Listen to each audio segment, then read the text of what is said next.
আমরা এখন মধুটা দেখবো যে মধুটা কি পরিমাণ কি মানে ভালো না কোয়ালিটি খারাপ কিছু একটা যাও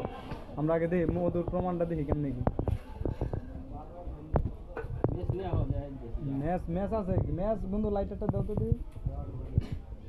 আমরা প্রমাণ দেখবো কিন্তু মধুর দামটা বেশি ধরতেছে আমাদের কাছ থেকে এই যে ভাইয়া দেখেন আমাদের কাছ থেকে মধুর দামটা একবার বেশি নিতেছে 1200 টাকা বলতেছে 1200 টাকা কেজি মধু আছে মধু 600 টাকা কেজি বাজারে রাস্তায় বেচে আর এই কাকায় ব্যস্ত আছে আমার কাছে 1200 টাকা কেজি মানে এর ভিতরে যদি আপনি পেট্রোল মিশাই থাকেন তাহলে পেট্রোল আর অক্সিজেন যদি আমরা খাইতে হইলো আরে এত নষ্ট করবেন কে 2-1 ফোঁটা নষ্ট করেন এই যে আমরা দেখবো যে মধুতে আগুন দিতেছে ভিডিও যা হোক এই যে আমরা না দেখ লইব মধুটা বুঝি মধুটা কি জ্বলবো না না এত পানি ফুসকা ফুসকা উঠতেছে হ্যাঁ ফুসকা উঠবো কে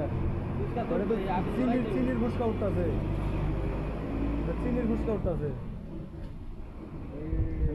আগেরটা চিনির ফুসকা উঠতেছে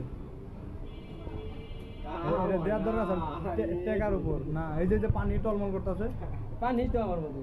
পানি উঠবো কে ওই যে পানি এই যে পানি যে ফুটতেছে পানিটা আমরা মনে করেন যে মধু না কিনলেও আমরা জানি যে হালকা পাতলা ভিডিও দেখছি বুঝেন নাই বাবা ভালো লাগলে নাই